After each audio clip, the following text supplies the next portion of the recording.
C'est scotché tout à l'heure, nous allons recevoir justement notre invité de la rédaction à la personne de M. Ousseynou Ly, membre du secrétariat national de communication de PASTEF et responsable de communication du département de PASTEF à Dakar. Monsieur Ly, bonsoir et bienvenue dans notre plateau. Merci beaucoup, bonsoir Moustapha. Alors, nous sommes vraiment ravis de vous recevoir comme invité de rédaction en accompagnement de Mme Réamsal.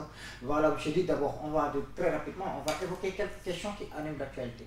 En commençant d'abord par le vacances agricole patriotique qui a été largement critiqué par les gens du parti au pouvoir. Hier seulement, M. Malalialo de Benabor et Akak était là à taxer de ces vacances agricoles patriotiques comme quelque chose de communautariste et qui n'est pas bien pour la cohésion nationale. D'abord, qu'est-ce que vous répondez face à ces accusations et comment vous pouvez justifier votre déclenchement du projet des vacances agricoles patriotiques? Merci beaucoup Moustapha, je vous remercie. Je remercie également le groupe Actu 221 pour cette invitation.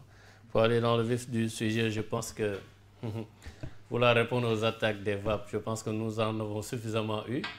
Et on se dit que quand un projet est suffisamment attaqué, c'est parce que le projet est en train de produire des résultats extraordinaires.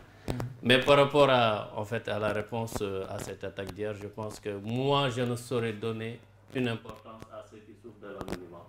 Donc, si certains veulent vraiment se donner une certaine visibilité ou une notoriété en attaquant PASTEF, nous, on ne saurait vraiment leur accorder cette importance. Ce qui importe pour nous, c'est de parler, d'échanger avec les populations autour de ce concept qui est vraiment novateur.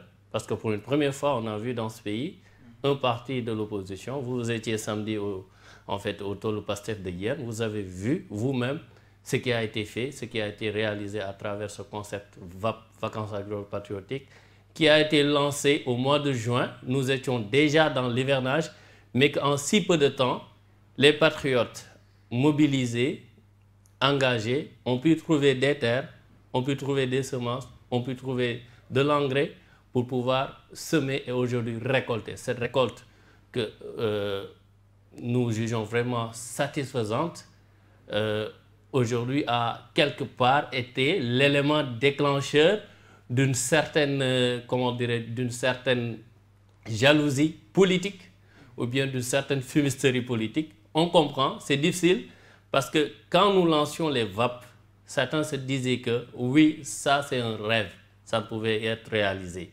Un parti politique dans l'opposition n'a jamais pu conceptualiser et mettre en œuvre cette politique-là. Et aujourd'hui, nous en sommes à la récolte. Donc ça, les VAP sont une réalité. Et c'est l'occasion pour moi de remercier tous les patriotes qui se sont donnés corps et âme pour donner vie à ce projet qui était vraiment cher au président Ousmane Sonko.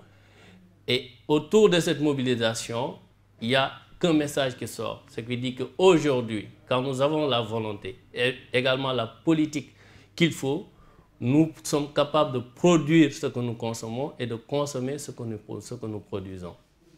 Justement, maintenant, bon, quand vous parlez de ça, concernant toujours ces vapeurs, il a été aussi déclaré par M. Malalialo hier ici que ces activités agricoles sont des prétextes pour Ousmane Sonko de blanchir de l'argent parce qu'il ne veut pas dire où il prend le financement de son parti. Maintenant, d'abord, probablement, vous allez démentir ça, mais là, on aura besoin que vous ne démentissiez pas justement, vous arrêtez là-bas, mais de nous expliquer, au cas échéant aussi, sur cette question de financement de votre parti, comment ça se passe. Comme je dis tantôt à l'entame de mon propos, nous, on ne saurait donner aucune importance à ceux qui souffrent de l'anonymat. Donc, ce qu'ils disent n'engage que.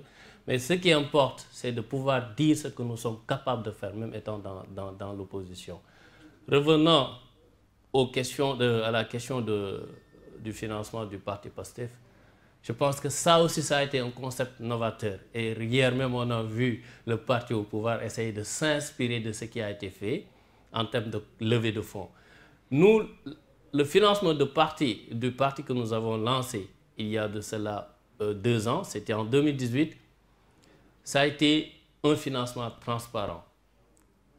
Aujourd'hui, la diaspora, que ce partout où vous habitez ou bien où vous vous situez, vous avez la possibilité de voir en temps réel les montants qui ont été collectés, mais également les principaux donateurs. et pour une première fois, on a vu ça au Sénégal, un parti qui va vers les Sénégalais, leur présenter le projet politique qu'il a et leur demander de mettre leur contribution. Et de diverses contributions, nous en avons. Certains viennent avec leur production intellectuelle, d'autres viennent avec leur énergie. Mais certains, pour l'essentiel, ont voulu mettre leurs sous pour pouvoir permettre à PASTEF de dérouler et de matérialiser son projet politique.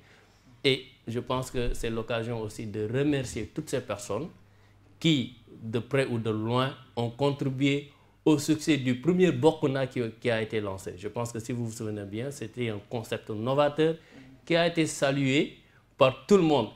Évidemment, pour ceux qui vraiment sont soucieux vraiment de l'innovation politique et tout ça, pour dire que PASTEF s'inscrit toujours dans cette logique, l'innovation. Ça a été le cas pour le 16 septembre 2018, avec une présentation de la vision du président Sonko sous un format qu'on n'avait jamais vu dans ce pays. Pour dire que nous ne sommes pas dans les acquisitions ou bien dans les querelles de borne fontaine. Ce qui nous intéresse, c'est notre ligne politique. Et notre ligne politique, c'est d'abord se positionner auprès de la population pour répondre à leurs aspirations en fonction de nos moyens, mais également réfléchir sur les voies et moyens que nous pourront emprunter pour aujourd'hui parvenir à avoir un environnement politique vraiment innovant où l'innovation, l'argument, les idées vont prendre le dessus sur ce qu'on appelle les attaques personnelles. Justement. Donc sur ce point, si Myriam n'a pas de questions là-dessus, Myriam, sinon, voilà. Certainement, je voulais aussi lui dire merci d'être venu sur notre plateau, Monsieur Ly. Donc, pour moi, c'est très bien, mais bon. Moi, j'avais une question, par rapport à PASTEF. À PASTEF, peut-être, c'est notre troisième point. Magnifique pour cela. Troisième point. Jusque-là, donc, sur cette question, peut-être, Myriam, on va passer à notre second point, qui s'agissait maintenant des propos d'Aline Dembourou Sow. Vous demandez tout à l'heure ce nom. Vraiment, Aline Dembourou Sow a fait des déclarations. Nous n'allons pas revenir sur les déclarations. Tout le monde maintenant est au courant. Mais il y a eu des réactions. Et c'est là où ça commence à être très important. Donc, Aline Dembourou Sow a fait ses déclarations. Mais les leaders de Benno Bokk Yakaar, on les attendait sur la condamnation de ces propos. On a vu leur sortie. D'autres l'ont défendu, d'autres ont tenté d'expliquer. Il y a aussi une partie qui l'ont condamné. Mais vous vous êtes illustré, vous, en répondant à quelqu'un, à l'occurrence du ministre Abdou Karim Fofana, justement, qui a pris la défense. Maintenant, pouvez-vous revenir justement sur votre intervention et qu'est-ce qui a motivé aujourd'hui de donner cette lettre de bonjour à M. Abdou Karim Fofana, le ministre de l'Urbanisme? Bon, vous savez, il y a de ces actes, aussi bien que l'on puisse se situer en politique. Je pense que ça nous dépasse tous, ça dépasse le cadre politique. Nous sommes jeunes, hein? Nous sommes conscients plus du devenir de la nation que de notre carrière politique. Aujourd'hui, ce que j'ai vu, ce que j'ai entendu à la radio, venant d'un ministre de la République qui se dit être un jeune, qui se soucie de l'avenir du pays, c'est quand même contradictoire.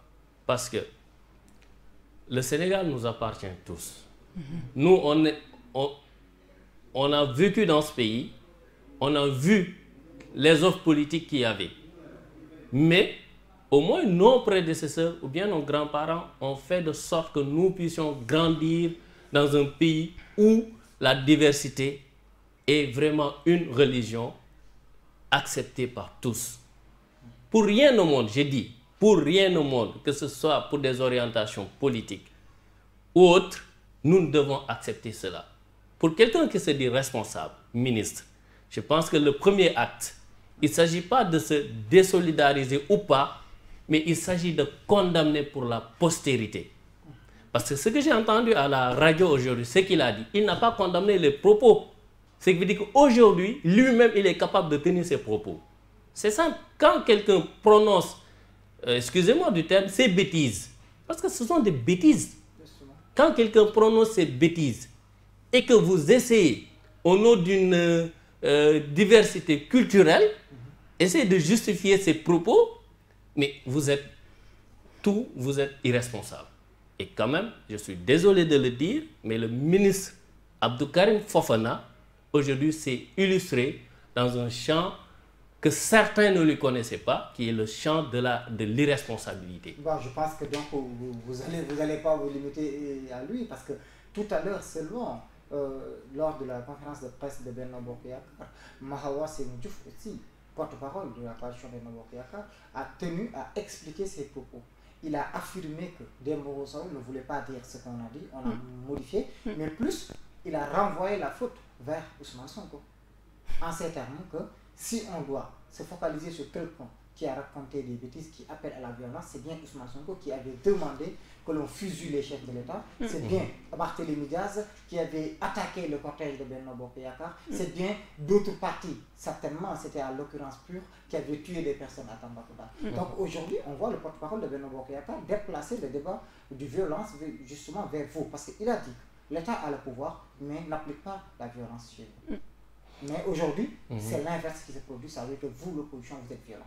Bon, vous savez, pour certaines personnes, on peut comprendre ce qui leur permet d'avoir encore de l'emploi dans ce pays ou bien dans ce gouvernement, c'est de s'attaquer à Ousmane Sonko. Donc, on les comprend. Ousmane Sonko, aujourd'hui, c'est le fonds de commerce le plus rentable dans ce pays.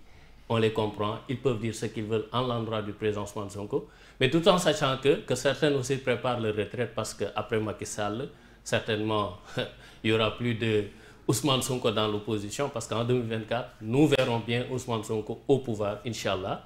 Donc, certainement qu'ils préparent leur retraite.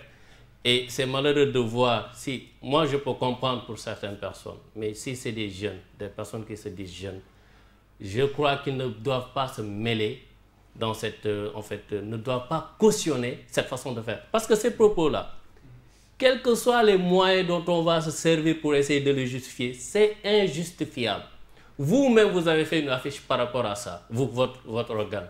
Mais avant de le faire, vous avez eu recours à des traducteurs pour essayer d'avoir les contours.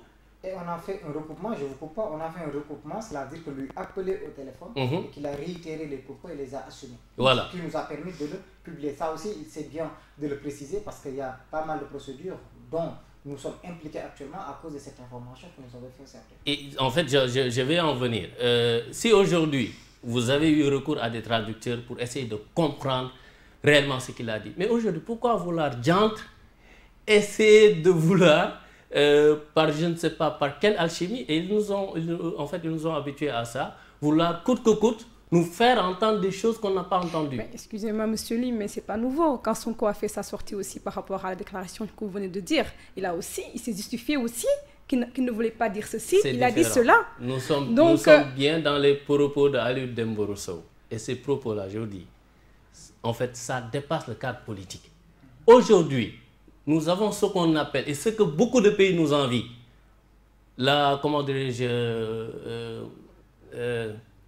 comment, on l'appelle comment, Dundu Bunyep Bok. C'est-à-dire qu'il y a cette commune volonté de vivre ensemble dans ce pays, cohésion sociale. Mais aujourd'hui, ces propos-là, vous savez ce qui a basculé le Rwanda en 1994? C'était ce genre de propos. Mais M. Malal hier a bien souligné que ce n'était pas Aïdiassi, c'était la carte, c'est-à-dire la carte électorale. Donc, nous sommes tous au Sénégal, oui. Nous savons ce que veut dire ce qu'il a dit. On ne peut pas nous trouver d'autres mots. Ce qu'il a dit, c'est clair. Donc, ils n'ont qu'à assumer, regretter et également travailler à ce qu'ils essaient de, en fait, cette étiquette de parti de violence qu'ils essaient de coller à Pastef, mais eux-mêmes, vous n'avez jamais vu une activité de Pastef qui a été interrompue pour une violence. À la paire, il y en a. On se rappelle les propos de la fille qui ont des propos qui ont été tenus, Pendaba. On se rappelle de l'épisode Pendaba. On se rappelle de l'épisode Marron des Feux.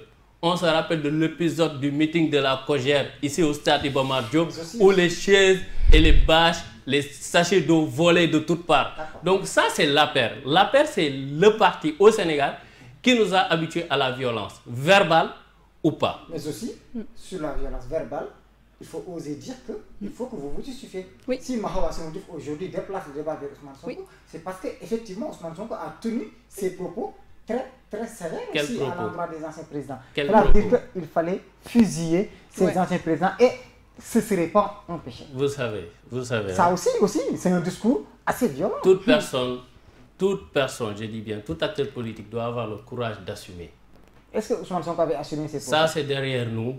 Et vous-même, vous prenez toute la déclaration du président Sonko à l'époque, parce qu'il s'agit, en fait, c'est bien simple. Et ils ont toujours opéré ainsi. Ils prennent le discours du président Sonko et coupent quelques secondes et partagent avec là. Ça a été le cas récemment où une vidéo de la rentrée politique de l'année passée, de Pastef, où le président Ousmane Sonko disait que eux, les apéristes ou bien les adversaires de Pastef ont fait le tour des foyers religieux et montraient des vidéos aux chefs religieux leur disant que Ousmane Sonko dit qu'il n'y aurait plus de gamme dans ce pays s'il est élu président. Et aussitôt, on a vu, en fait, la partie où il expliquait cela, c'était pas ça. Donc, ils sont habitués à ça. Nous ne sommes pas dans ça. Nous, là où on les attaque, et ça fait vraiment mal, c'est là où nous échouons tout le temps. C'est par rapport à leur gouvernance, à leur manière de gérer. Nous sommes toujours, quel que soit le débat. Mais par rapport à ces propos, Sonko les a tenus. Ça aussi, il faut aussi juger les propos de Sonko. Je vous invite. Ça aussi, je suis désolé, mais est-ce que vous ne pourrez pas qualifier ces propos sévères et irresponsables? Je vous invite et j'invite les téléspectateurs de Actu 221 d'aller écouter la vidéo intégrale de cette déclaration. Elle est là. Aujourd'hui, il ne s'agit pas de Ousmane Sonko encore une fois. Il s'agit d'un membre du secrétariat exécutif national de l'APR, quelqu'un qui est maire, qui est président du conseil départemental, qui est député et qui chuchote à l'oreille du président de la République. Et que la première personne qui devait réagir par rapport à ces propos, c'était le président de la République. Parce que cet homme lui est proche. Si aujourd'hui, moi, Ousseynou Ly, membre du secrétariat national à la communication de Pastef, je tenais ces propos, je vous jure que les heures qui suivent, je serai convoqué par le procureur de la République. Et ça, c'est problématique dans un pays où on a toujours ce problème avec la justice. Le 2 poids, 2 mesures. Quand on est avec Macky Sall, on peut se permettre de tout dire, il ne nous arrivera rien du tout. Quand on est contre Macky Sall, la moindre virgule qu'on déplace par rapport aux règles de bienséance, par rapport au respect de loi, mais la minute qui suit, le procureur tient une conférence de presse et vient vous choper chez vous. C'est la réalité, on ne peut pas le nier. Il y a de l'impunité donc. Mais Moustapha, moi j'ai une question en fait. Mais c'est comme si Sonko, parce qu'il était parfait. Mais pourquoi vous qualifiez des gens qui sont parfaits, pas d'erreur, pas d'youm, pas dire des choses genre déplacées? On n'a jamais dit. Mais vous voyez comment il tient son débat. Il tient son débat. Non, mais vous tenez genre, Ousmane Sonko a dit cela, il l'a dit pour ceci, allez revoir ceci. Mais on n'est pas parfait, monsieur Ly. On n'a jamais dit. Et que aussi, dans le passé, il y a eu des failles aussi médiatiques, hein, Moustapha. Il faut le souligner et le dire. Madame, on n'a jamais dit que le président Ousmane Sonko est parfait. On n'a jamais dit que Pastef est parfait. Dans ce point dont nous parlions, il ne s'agit pas de Pastef. Il s'agit d'un acteur politique proche du président de la République, Macky Sall, qui a tenu un discours xénophobe. Il faut le reconnaître. Ça, je vous le dis et je le répète, ça dépasse le cadre politique.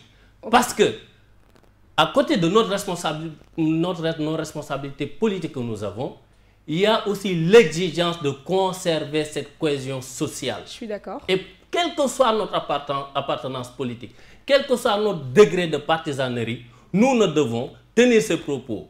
Et tous ceux qui tiennent ces propos doivent voir leur entourage, leurs proches, leurs collaborateurs condamner ces propos, les regretter et en plus les sanctionner. Je suis tout à fait d'accord avec vous, monsieur Ly. Et sur ce, je vais aussi aller à une autre question, si Moustapha me le permet. Parce que j'aimerais bien parce que vous, quand vous parlez de règlement, de respect, tout ce qui s'ensuit, les textes de Pastef, il est mentionné que le secrétaire général Ousmane Sonko peut se présenter à 2 élections présidentielles au-delà. Au-delà, cela, il doit partir. Est-ce que partira-t-il? On n'en est pas encore là. J'aimerais bien en savoir plus. On n'en est pas encore là. Mais pourquoi? On n'en est pas encore là. Mais il faut éclaircir, on est sur le plateau, il faut que les gens savent. Mais vous avez lu vous-même qu'est-ce qui est sombre et bien qu'est-ce qui est Est-ce qu'il partira une fois que ces deux-là sont On n'en est pas encore là. Contentez-vous pour le moment de lire le texte et il n'y a rien à éclaircir. Avez-vous un successeur de Sonko? Vous un successeur de Sonko? Pardon? Un successeur de Sonko une fois qu'il sera parti. En tout cas, retenez que nous n'avons pas un projet politique personnalisé autour du président Ousmane Sonko. Que pensez-vous des propos d'Aïssata Diop Fall? Disant que Sonko, il est arrogant, hautain, et puis il faut beaucoup d'agasanté. Bon, ces propos n'engagent que lui, je n'ai rien à dire par rapport à ça. Mais ça fait l'actualité quand même, Moustapha. Mais le problème, c'est l'actualité. C'est l'actualité. Le problème, c'est Pastef. Peut-être on va glisser sur cette question. En fait, on dirait que vous êtes allergique aux critiques. Personne ne vous attaque. Non. Là-bas, non. Justement, les questions qui sont en train de passer sur notre live le confirment. Justement là, parce qu'on pose des questions qui peut-être, bon, qui sont un peu directes. Et maintenant, voilà, nous sommes qualifiés de tous les noms. Et ça, ce n'est qu'un exemple. C'est tout le temps comme ça. Qui le fait? Pourquoi Qui le fait? Chaque fois, qui le fait? Souvent, bon, des personnes qui se disent patriotes. Heureusement, vous avez dit des personnes qui se disent patriotes. Et je pense que l'intelligence ou bien une certaine règle de préséance voudrait qu'on ne confirme pas que telle personne qui a tenu tel discours sur les réseaux sociaux est un militant de Pastef. Vous savez c'est quoi un militant? Dites-moi. C'est quelqu'un qui va dans le parti, prendre la carte de membre du parti, milite dans une cellule. Cette cellule fait partie d'une section et cette section fait partie d'une coordination départementale. Cette personne, elle est identifiée, connue dans le parti. Aujourd'hui, avec l'avènement des technologies, vous-même vous avez vu aujourd'hui qu'il est possible de modifier la voix d'une personne. Alors, qu'en serait-il que moi j'ai la possibilité, aujourd'hui moi-même j'administre plusieurs pages. Si je peux être sur plusieurs pages, j'ai la possibilité d'ouvrir plusieurs comptes Facebook. C'est assez léger, c'est vraiment assez léger. Si aujourd'hui on se limite à dire telle personne qui a son profil Facebook avec une photo de Ousmane Sonko, dire qu'il est militant de Pastef. C'est ça, c'est assez léger. Les personnes qui insultent les gens ne sont pas des militants de Pastef. Moi, je ne dirais jamais que telle personne qui insulte, il est de tel parti. Et les insultes, il y en a partout. Mais vous savez, mais Pastef... pourquoi vous voulez que les gens prennent Ousmane Sonko comme parfait? Oui, parfait, c'est le mot quoi. Pour vous, tout est parfait, tout est minutieux, tout est bien fait, tout est bien calé. Mais non. Est-ce que vous avez une seule fois... Quand le journaliste critique Sonko ou pose des questions qui ne sont même pas des Mais là, vous posez des questions et là, je réponds. Non, vous ne répondez pas, vous les coupez à votre... Non, vous ne les répondez pas, monsieur Ly. Vous répondez... Moustapha, monsieur Ly veut nous faire entendre seulement ce qu'il a envie de nous dire. C'est tout. Il ne veut pas répondre exactement à nos questions. Mais vos questions, regardez. Vous n'avez jamais vu et vous ne verrez jamais un responsable de Pastef tenir un discours pas. Et par malheur, si cela venait à se produire, vous verrez l'attitude responsable de ce militant-là. Maintenant, comme je dis, on n'a pas dit que le président Sonko est un être parfait. Il n'y a pas d'être parfait. D'accord. Il n'y a pas d'être parfait. Et vous savez, maintenant, le problème c'est quoi? C'est que vous avez des gens qui aujourd'hui disent qu'ils font des critiques à l'endroit du président Sonko. Et aujourd'hui, moi, en tant que militant, je réponds par des arguments, mais adossés à une vérité, à une réalité. Et soudain, il n'est pas la contradiction. Mais peut-être ils ont... Laissez-moi finir, s'il vous plaît. Les gens aussi, il faut qu'ils sachent quelque chose. Ils ne peuvent pas donner leur avis sans pour autant refuser à d'autres de donner leur avis par rapport à leur avis. Ce message-là, c'est attribué aux militants Pastef, je crois. Lequel? Non, mais ceux qui disent que... On est dans le débat, on est mais en politique. vous savez, le militant de Pastef, tel qu'il a été formé, il ne va jamais proférer des injures. Jamais. Moi, je suis dans Pastef, je suis sur les réseaux sociaux depuis des années. Vous ne me verrez jamais, moi, et je le dis, la caméra est là, vous ne me verrez jamais tenir des propos injurieux à l'endroit de quiconque. Mais ce qui est, et qu'il faut aussi que les autres l'acceptent. Quand tu donnes un avis par rapport à quelque chose, il faut aussi accepter de recevoir un avis par rapport à cet avis-là. Voilà. Juste une précision avant qu'on continue pour les internautes qui nous suivent. Justement, ce n'est pas nous qui disent qu'on ne compare pas les propos de Sonko à ceux d'Aliou Dembourou Sow.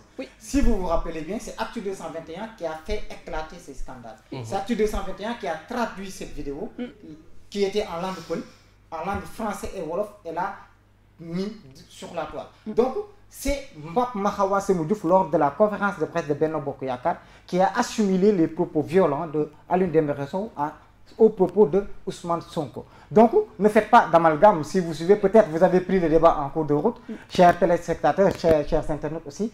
Retenez juste que non, ce n'est pas Actu 221 qui disent aujourd'hui que Sonko et Aliou Dembourou Sow sont non. Ce n'est pas notre rôle de comparer, ce n'est pas notre rôle de critiquer. C'est notre rôle de vous proposer ce qui se passe et vous laisser avec vos libres choix. Donc juste, on va continuer. Ousmane, c'était juste une précision sur les internautes qui pensent que C'est nous qui déplaçons le débat. Mais ce sont des internautes. Et il faut aussi préciser que ce ne sont pas forcément des militants de PASTEF. C'est important de le dire. Hein? C'est important de le dire. Non, il faut le dire que ce ne sont pas forcément des militants de PASTEF parce que ce sont des internautes. D'accord. Voilà. Donc, si je comprends, tous ces propos-là, ils sont fausses. Tout ce qu'on dit à propos du président, à l'égard de Sonko, PASTEF, d'après vous, ce n'est pas des accusations fondées, d'habitude, ce n'est pas vrai. Pour vous, c'est net, c'est clair, donc ce n'est pas vrai tous ces propos qu'on entend un peu... Il faut voir déjà dans le champ dans lequel le président Sonko est attaqué. Il n'est jamais attaqué dans le champ de ses arguments. Je vous donne l'exemple. Hier, il a tenu un point de presse. Ce qu'on entend aujourd'hui, c'est clair. Ousmane Sonko ne dit pas la vérité. Mais vous savez, un débat contradictoire, c'est sur la base d'idées, d'arguments béton, adossés à des documents ou bien des preuves. Aujourd'hui, vous ne verrez jamais, j'ai dit, vous ne verrez jamais le président Sonko sortir, tenir des discours sans pour autant l'adosser à des preuves. Et ces preuves-là, les gars de l'autre côté ne vont jamais les produire. Jamais. Ils vont juste se contenter à dire que oui, il n'a pas dit la vérité. Mais il n'a pas dit la vérité. Donc, qu'il montre aussi aux Sénégalais les éléments ou bien les documents sur lesquels on peut se fonder et dire que le président Sonko n'a pas dit la vérité. Vous avez dit jamais, monsieur Ly. Non, j'ai dit. Mais parce que quand il sort, quand le président Sonko sort, vous l'avez entendu hier le dire durant le point de presse, quand il sort, il se prépare en conséquence. Il attend d'avoir tous les éléments par rapport à un dossier pour sortir et communiquer au peuple. Et quand on ne communique pas aux responsables de l'APR. Nous, on fait connaître ce qu'ils font de l'argent du contribuable. Nous disons aux Sénégalais, voilà ce que vous donnez à ce pouvoir et voilà ce qu'ils font de votre argent. Et ça fait mal, on les comprend. Ça fait vraiment mal. Oui, justement. Maintenant, on va passer aux questions maintenant plus stratégiques. Ça veut dire qu'aujourd'hui aussi, les gens de Benno Bokk Yakaar ont carrément dit que, bon, eux, ils font des propositions, ils ont une politique. C'est facile d'être dans l'opposition, de critiquer surtout, sans rien proposer. Et ils ont évoqué la question, la question économique, la question des relances économiques, la question de la réduction des trains de vie de l'État, la question des emplois. Ils ont dit qu'ils ont des projets à proposer. Il y a le PAP2 amélioré et accéléré. Maintenant, je voulais juste maintenant qu'on discute en termes de programme. Dans le programme Jotna que vous avez pu élaborer, vous étiez en campagne avec ça.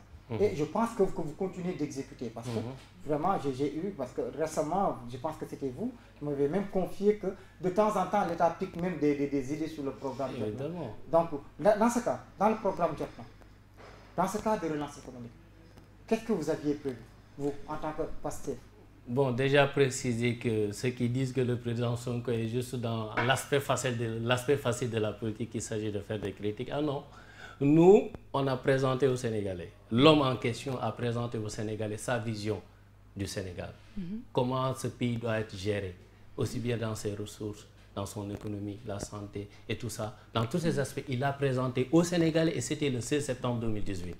Mieux, à l'approche de l'élection présidentielle, il a constitué avec son équipe un programme politique, un programme de projet politique qu'il a proposé aux Sénégalais. Donc dire que le président Ousmane Sonko est toujours dans l'aspect facile de la politique, ça aussi c'est vraiment être l'aspect facile de l'analyse politique. Mais et ça, il faut l'éviter. Quel est le modèle économique préconisé par PASTEF? Maintenant, par rapport à la relance économique, vous savez, ce sera toujours ainsi. Aujourd'hui, si on écoute les leaders de Benno Bokk Yakaar parler, c'est comme s'ils ont été élus en 2019. Et non, il faut rappeler et dire aux Sénégalais qu'ils sont là depuis 2012. Il ne faut pas qu'ils fassent de sorte que, en fait, qu'ils font croire aux Sénégalais qu'ils viennent de découvrir la situation actuelle. Aujourd'hui même, j'ai entendu le ministre Oumar Youm dire que oui, Dakar étouffe. Mais il a fallu 9 ans pour dire que Dakar étouffe. Donc nous l'invitons, M. Youm, nous l'invitons à voir notre programme Jotna, en fait, dans lequel il pourra puiser énormément d'éléments et savoir que nous, on a dit que Dakar étouffe et on avait proposé des solutions. Maintenant, par rapport au modèle économique, si on compare ce qui a été déroulé jusque-là par le régime actuel, vraiment, on se dit, il y a nécessité de savoir que, mais ils ont échoué. Parce que un gouvernement qui s'adosse à un plan qui a été conçu juste après avoir été élu, c'est là où se situe le premier problème. Parce qu'il faut aussi rappeler que Macky Sall a été élu avec le programme Yoonu Yokkute. Justement. 2 ans après, il a lancé le PSE. Ce qui veut dire que ça, c'est une arnaque politique. Il faut le reconnaître. C'est une arnaque politique. Le projet pour lequel les Sénégalais ont élu en 2012, et vous faites 2 ans de pouvoir et vous proposez un autre projet. Est-ce que ce n'était pas un projet amélioré aussi? Non, ça oui. pourrait pas, Comment ça? Peut-être. Non, vous savez, Parce le que PSE... ce qui était dans Yoonu Yokkute, Le justement, PSE, a été augmenté. Le PSE a été articulé autour de 3 axes, comme ils ont l'habitude de chanter. Justement. Que depuis 2012-2014, ils nous mettent dans une spirale de martèlement de paix, PSE, PUMA, PUDC et tout ça, pour en finir par un plan de relance où tu comptes sur l'extérieur pour se développer. Les 3 axes du PSE, c'est quoi? Transformation structurelle de l'économie. Vous savez c'est quoi transformation structurelle de l'économie? 2e axe, le capital humain. 3e axe, bonne gouvernance, état de droit. Aujourd'hui, si on fait le bilan de ce PSE-là, avant de parler du PAP 2 ajusté, faisons le bilan du PSE. Quel Le bilan PSE, tirez-vous du PSE? où on a un plan qui vraiment a été taillé sur mesure pour les compagnies et les multinationales étrangères. Vous allez être d'accord avec moi que tous les grands projets menés, conçus et exécutés au Sénégal ont été faits par des entreprises internationales, par des entreprises étrangères. C'est le cas du TER, où l'État a engouffré 1500 milliards. C'est le cas du stade construit par le Turc, du centre de conférence Abdou Diouf. Aujourd'hui, quand vous voulez transformer une structure, la structure économique d'un pays, et vous l'adossez à des grands travaux que vous-même, votre budget, votre endettement, votre déficit budgétaire ne peut pas supporter. Mais les États les plus développés sont les États les plus endettés. Est-ce que l'endettement est un frein? Est-ce que vous osez comparer un milliardaire qui vit aux Almadies, qui s'endette, à un gourgourou comme moi, qui n'a que 200 000 francs de salaire, qui s'endette à hauteur de 50 000 à la banque? Est-ce que vous osez... C'est pas comparable. Aujourd'hui, les États dont vous parlez, les États dont vous parlez, c'est des grandes puissances. Justement. Qui ont une souveraineté monétaire, qui ont une mainmise sur leur économie. Justement. Hein? Mais est-ce que si l'État du Sénégal n'a pas de souveraineté monétaire, est-ce que c'est le Quelle souveraineté monétaire? Non, je dis, est-ce que si on ne l'a pas, justement là, il n'y en a pas, c'est avéré. Mais est-ce que si on ne l'a pas, c'est la faute à Macky Sall? Mais aujourd'hui, qui dirige le pays? Macky Sall. On dit quoi dans la Constitution? Que le président définit la politique économique et monétaire. Donc, c'est normal que si aujourd'hui nous n'avons pas cette souveraineté monétaire, mais exclusivement, c'est de là. Le Sénégal n'est pas Le Sénégal est dans une zone économique aussi. Effectivement, et donc, dans il une. y a d'autres paramètres à tenir compte. Quels paramètres? Question monétaire. Quels paramètres? Vous savez, l'intégration économique. vous avez parlé de la dette. Oui. Aujourd'hui, le Sénégal s'est endetté à hauteur de 67% de son PIB. Pour faire quoi? Qu'est-ce qui a été fait de cet endettement-là? Dites-moi. Un terre, un stade, un centre de conférence, le PUDC où on en avait 300 milliards, et quoi d'autre? On va dire... Mais comment l'économie... l'électrification rurale aussi a augmenté, il faut oser là. Oui. Mais non, attendez. Non, il y a eu des avancées en termes d'électrification rurale. Oui. Il y a eu des avancées en termes d'accès aux routes dans plusieurs villages. Lesquelles? Le plan PUDC. Lesquels? Je n'ai pas les chiffres ici avec moi, justement. Vous savez, le PUDC, si, dans le régime de Macky Sall, si il y a une idée de projet qui peut être vraiment aperçue comme vraiment une innovation, ça pouvait être le PUDC. Mais dans la mise en œuvre, ils ont péché. Une économie, donc, je vous dis... Je sens que vous êtes des linguistes là. Oui, non, ils sont toujours... Ce qu'on dit, nous pouvons l'adosser à la réalité. Aujourd'hui, quand vous voulez transformer structurellement l'économie d'un pays, qu'est-ce que vous agissez sur quel levier? Mais vous agissez déjà sur ce que vous avez. Les indices de développement humain? Non, ça c'est des indicateurs, ce sont des évaluations. Et parlant d'indice de développement humain, le Sénégal occupe quelle place?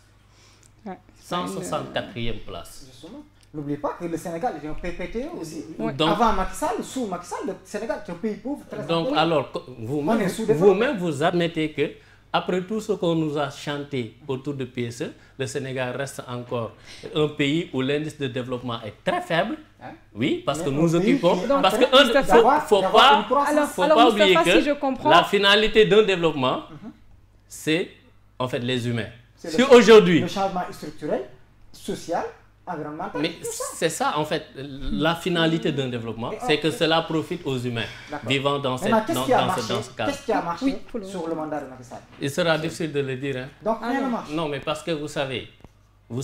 C'est une attitude nihiliste. Non, ce n'est pas une attitude nihiliste. C'est pas une attitude nihiliste. Et je vais vous dire pourquoi. Pourquoi? Si aujourd'hui Moustapha se lève et veut aller à Thiaroye, Moustapha doit au préalable, avant d'aller à Thiaroye, définir sa route, quel moyen de transport il va prendre, quel carburant il doit mettre, qu'est-ce qu'il doit réserver pour les surprises, et savoir qu'est-ce qu'il va faire à Thiaroye. Qui va l'accompagner, quelle sorte de voiture il aura besoin, est-ce qu'il va prendre une 4x4 ou bien un berline. Mais si ces questions-là doivent être posées au préalable. Mais si Moustapha se lève, qui dit qu'il va aller à Thiaroye, marché Thiaroye, mais Moustapha prend l'ouest là, le chemin de l'océan Atlantique, mais dites-moi si est-ce que Moustapha va toujours arriver à Thiaroye. Donc, si on jamais il va avoir... Et c'est le cas avec le régime de Macky Sall. C'est-à-dire que les objectifs n'ont pas été clairs. Aujourd'hui, on ne peut pas parler d'émergence avec un endettement à outrance. On ne peut pas parler d'émergence avec des projets qui font l'affaire en fait, des entreprises étrangères. C'est eux qui viennent ici, qui définissent leurs projets. Ils nous prêtent de l'argent. Ce sont leurs banques qui nous prêtent de l'argent. Ils exécutent les projets. Comment le Sénégal peut se développer sans s'endetter? C'est une question. Vous savez, avant l'endettement, je vous dis, avant l'endettement, il y a ce qu'on appelle les ressources souveraines, sur lesquelles un pays doit d'abord compter. Et les ressources souveraines, le premier aspect, c'est la fiscalité. Aujourd'hui, le Sénégal doit être dans une capacité de pouvoir mobiliser suffisamment de ressources fiscales. Ça, c'est le premier aspect. Le deuxième aspect, c'est par rapport aux ressources naturelles. La façon dont on a vendagé nos ressources naturelles, halieutiques, ce qui est dans la mer, ce qui est dans le sous-sol, ce qui est sur la terre. Aujourd'hui, on est en train de brader nos terres qui pouvaient nous servir. Je vous coupe ça, pas. Je vous coupe pas. Ça, c'est un aspect. Laissez-moi finir sur les ressources souveraines. Après les ressources naturelles, vous avez quoi? La monnaie. Quand tu n'as pas une souveraineté monétaire, tu n'as pas une mainmise sur ta monnaie, vous ne pouvez pas vous développer. Et en dernier lieu, vous savez ce qu'on appelle l'emprunt. C'est-à-dire que vous devez d'abord compter sur vous-même avant de pouvoir sortir du marché extérieur et aller emprunter de l'argent. C'est comme si un père de famille qui se dit que voilà, moi je veux gérer ma maison, mais je veux pas compter sur mon salaire. Je vais voir Pathé, je vais voir Abdou pour que chaque fin du mois, il me prête de l'argent. C'est la question que je te pose tout à l'heure. Juste pour préciser que tout à l'heure, je vous dis que je suis en connivence avec vous quand vous parlez de bradage. Parce qu'aujourd'hui, on a eu écho des licences de pêche délivrées à des bateaux chinois, alors qu'on n'a pas d'accord de pêche avec l'État chinois. Mais ça, bon, c'est des constats qu'on fait qu'il faut dénoncer aussi. Mais tout à l'heure, je vous ai posé une question stratégique. Et vous venez d'en venir, vous l'avez même commencé. En fait, vous, comment le Sénégal, d'après vous, sur Pastef, sur le jobnet de Pastef, sur votre programme et tout, comment justement le Sénégal pourrait se développer sans empreinte, sans dette? Comment on peut compter sur nous-mêmes? On ne dit pas qu'un État ne doit pas emprunter. Il faut vraiment être clair là-dessus. Un État doit emprunter. Donc pourquoi vous mais avant d'emprunter, vous avez déjà des leviers sur lesquels vous vous appuyez pour avoir suffisamment de ressources et mobiliser et financer votre projet de développement. Le premier aspect, c'est-à-dire qu'on arrête de nous proposer un modèle de développement. Le PSE que nous avons, ce n'est pas un modèle de développement pour nous. Mais c'est un modèle de développement conçu par des cabinets qui travaillent avec les entreprises étrangères le projet sera exécuté ici et c'est eux qui attirent le bénéfice. Donc le projet PSE est contre le Sénégal? Mais en termes de finalité, en termes de retombées, qu'est-ce qu'on gagne avec le PSE? Si vous voulez transformer structurellement l'économie et que vous n'avez... Le taux de croissance qui s'agrandit. Quel taux de croissance? Le taux de croissance. Allez demander aux vendeurs de Kertechaf est-ce qu'ils bénéficient de ce taux de croissance. Arrêtons en fait ce martèlement de la croissance, tout ça. Aujourd'hui, le taux de croissance, c'est les indicateurs sur lesquels on peut s'appuyer pour évaluer le développement d'un pays. Le pic de croissance de Macky Sall, du régime de Macky Sall, c'était en 2018, c'est 6,2%. 6,2% avec des projets financés par des entreprises étrangères où toutes les dividendes seront exportés chez eux. Parce qu'eux, ils ont besoin de développement. Eux, ils ont besoin de l'emploi, ils ont besoin des ressources. Donc, en personnes vraiment intelligentes, ils invitent nos dirigeants chez eux, leur déroulent le tapis rouge, on se rappelle de comment le TER a été signé. On se rappelle de comment certains projets ont été signés par Macky Sall. L'affaire Total, le TER ont été signés avec la visite d'État du président Macky Sall chez le président François Hollande. Vous savez, donc c'est ça. Ils ont des projets clés à main. Aujourd'hui, c'est les projets clés à main. Vous allez voir dans le PSE, il n'y aura que des projets clés à main. Et ce sont ces projets clés à main là, conçus, ce que j'ai dit, conçus par les entreprises étrangères, financés par leurs banques, exécutés en Afrique, particulièrement au Sénégal, et qui leur permettent de rapatrier tout ce qui est chiffre d'affaires et nous laisser avec nos problèmes. Ils vont vous dire que oui, nous allons recruter 800 personnes. 800 personnes sur 200 000 demandeurs d'emploi. Vous savez c'est quoi? Alors que pendant ce temps, vous avez des terres, vous avez de l'eau, vous avez une force, en fait, vous avez des ressources humaines pour au moins trouver des politiques d'emploi, des programmes de politique publique qui peuvent résorber ce chômage-là. Et c'est là où nous voulons vraiment, c'est ce creuset que nous voulons exploiter, cette ligne-là, cette matrice. On ne peut pas parler de développement sans industrialisation. Et l'industrialisation qui se trouve dans le secteur secondaire est le trait d'union entre deux secteurs, le primaire et le tertiaire. Mais aujourd'hui, regardez le gouvernement de Macky Sall, regardez les programmes de politique publique de Macky Sall, vous ne verrez jamais une industrialisation. Donc rien n'est bon, d'accord. On ne dit pas que rien, mais c'est présenté sous cette forme. Ce que je viens de dire là, ce sont les gens qui le vivent au quotidien. Parce que je rappelle, la finalité d'un développement, c'est les humains. Justement. Si aujourd'hui... On n'est pas encore au développement. Le plan Sénégal émergent nous tend vers l'émergence. Mais ce qu'on... Nous tend vers l'émergence. Nous n'avons même pas encore atteint l'émergence. Il faut aussi admettre que Macky Sall travaille avec un pays pauvre, très endetté, un pays avec des moyens. Et il faut ajouter qu'il est là depuis 9 ans. Hein. Ce qui veut dire que depuis 9 ans, si on se focalise ou bien si on se réfère à vos propos, ce qui veut dire que pendant 9 ans, il a échoué.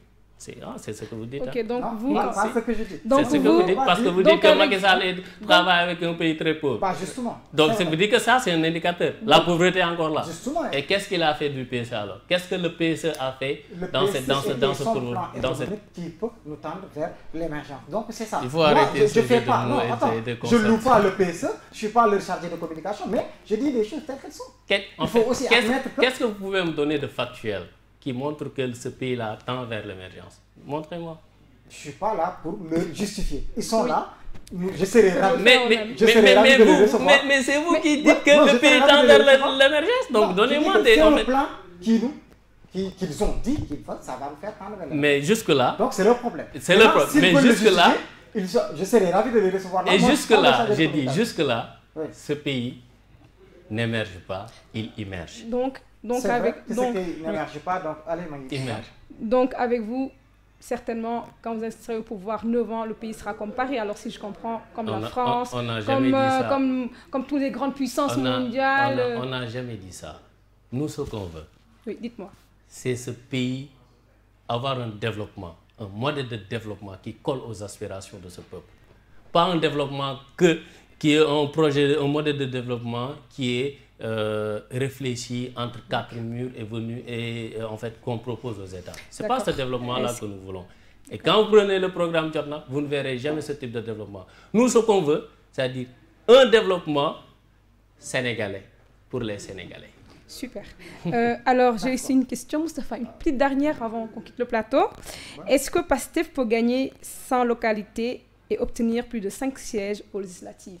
Est-ce que PASTEF peut gagner 100 localités et avoir 5 sièges aux législatives? 100 comme chiffre? Non, 100, c'est-à-dire 100 communes. Ah non, mais nous acheminons vers les élections locales. Je pense que vous verrez si est-ce que nous sommes capables de gagner des communes, des localités ou pas. Sur le dernier point, justement, en faisant le bilan des vacances agricoles patriotiques, on veut vraiment des actions, un programme que nous louons, que nous félicitons vraiment, parce de l'avoir élaboré, parce que c'est un modèle. J'ai eu la chance de visiter les champs de passif à Yen. J'ai eu la chance d'avoir un entretien avec le président Ousmane Sonko où il a expliqué l'organisation qui était hors de Dakar, donc des champs de passif sur les 45 départements. Pour moi, c'est un modèle à suivre.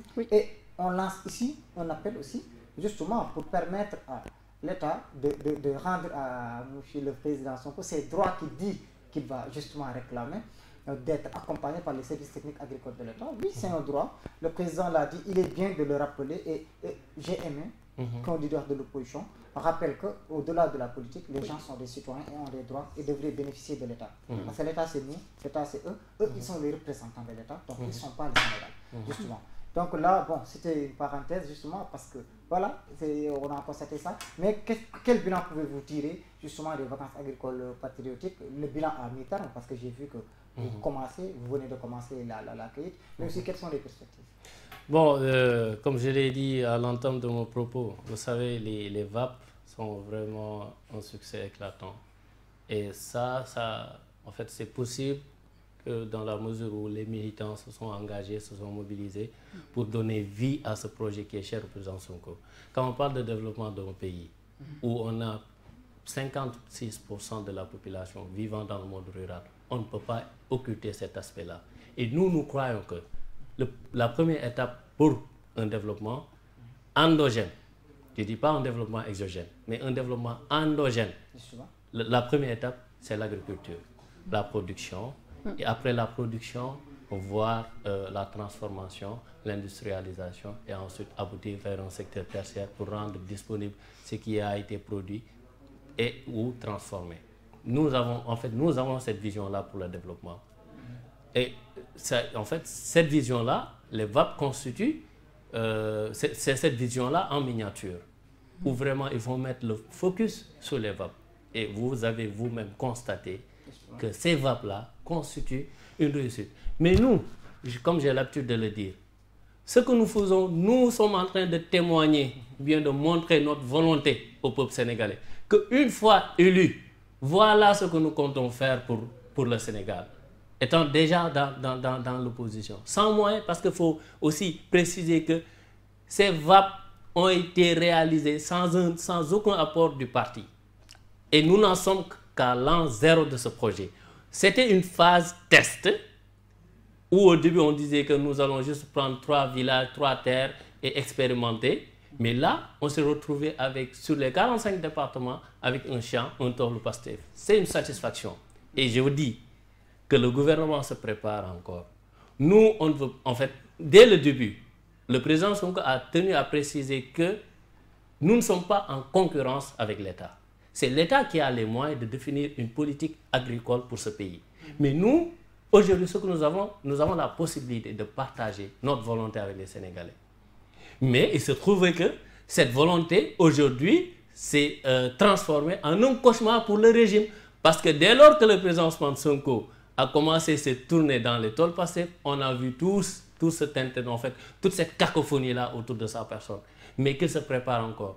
Parce que toute initiative politique entamée par Pastef sera une réussite. Vous savez pourquoi? Parce que c'est le peuple qui est derrière. Justement. Et nous travaillons pour ce peuple. En termes rapidement, parce que la dernière fois, M. Ousmane Sonko s'était déjà projeté justement vers le futur pour préconiser même qu'on élargisse les vacances agricoles patriotiques, même au-delà de l'hivernage, en diversifiant les cultures comme la fraise et autres, mais aussi à pousser vers, au-delà de ces 450 hectares, si je ne me trompe pas, que vous avez cultivé cette année, de passer à des milliers d'hectares. Donc, où vous en êtes?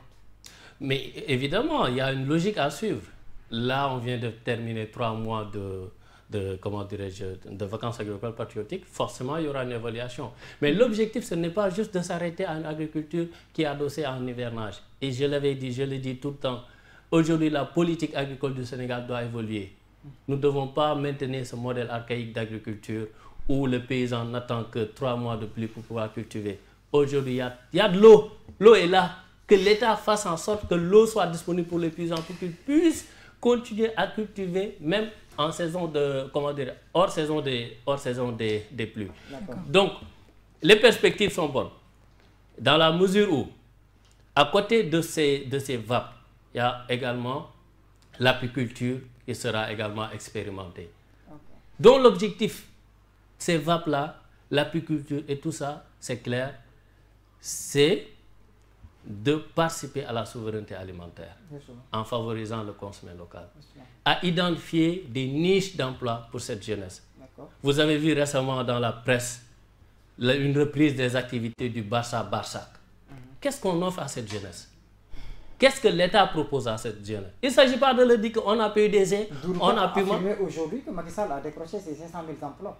Il a promis 1 million d'emplois, il va le faire. Doudouka l'a déclaré tout à l'heure à la conférence de presse de Vous savez qu'il y a combien de demandeurs d'emploi par année? 200 000. Si aujourd'hui Macky Sall, après 9 ans au pouvoir, se bombe le torse, disant que j'ai eu mes 500 000 emplois, ça veut dire que vraiment ce qui vient, ce qui est devant nous. C'est une promesse qu'il a fait. Vous le critiquez de ne pas pouvoir atteindre. Non, moi, en fait, je reste dubitatif par rapport à cet objectif s'il est atteint. Pour le moment, je reste dubitatif. Parce que, dernièrement, ils n'avaient pas dit qu'ils avaient atteint 500 000 emplois, ils avaient dit qu'ils avaient 496 000 emplois. Donc, ce n'était pas encore 500. Mais je dis, à quelqu'un qu'on a donné pendant 7 ans, plus de 25 000 milliards du budget du Sénégal. Et aujourd'hui, tu es content parce que tu as fait 500 000 emplois? C'est ça l'ambition du Sénégal qu'on nous vend dans le PSE. Je suis vraiment désolé. J'espère qu'ils seront là pour pouvoir l'expliquer. Maintenant, justement, bon, on est justement à la fin de l'émission. Vraiment. Maintenant, juste une question pour terminer. Sur les VAP, sur les perspectives des VAP aussi. On a vu que cette année, c'était des personnels qui vous aviez donné des terres. Maintenant, là, c'est une question que j'avais posée directement moi-même au président Sonko, que si vous voulez élargir sur des milliers d'hectares, justement dans ce cas précis, vous ne pouvez pas compter encore sur des personnes. Et c'est en réponse même qu'il avait suggéré que vraiment, vous allez demander votre droit d'être accompagné par les services techniques. Maintenant, ça aussi, ça on demande par l'appréciation qu'on a eu des VAP, par l'envie qu'on a de voir les VAP réussir, on demande que ces déclarations, ces demandes ne soient pas des déclarations politiques pour mettre en mal Macky Sall, mais que ça soit formulé et que voilà, et que nous serons là aussi pour mettre la pression pour que ce droit, vous pouvez bénéficier de ce droit qui vous revient aussi normalement. Mais évidemment, comme il l'a dit, nous sommes citoyens avant d'être des partisans d'une cause politique. Nous sommes des citoyens, nous contribuons au budget de l'État. Et l'État, comme il a dit, l'État est impersonnel. L'État, ce n'est pas Macky Sall, ce n'est pas ces hommes, ce n'est pas nous. L'État, c'est nous tous. Et tant que nous sommes partie prenante dans cet État-là, nous allons toujours demander que cet État-là, et non à Macky Sall, cet État qui est impersonnel, puisse nous accompagner dans nos actions, parce que nous accompagnons tous les jours l'État. Les perspectives sont bonnes, et je l'ai dit, et permettez-moi de remercier encore une fois toutes ces familles qui ont accepté de mettre à notre disposition ces terres-là. Et dans ces familles, ce sont des familles patriotes. Et s'il y a également d'autres familles qui veulent vraiment, qui croient en cette politique, en cette initiative de Pastef, veulent mettre à notre disposition des terres encore, nous sommes preneurs. D'accord.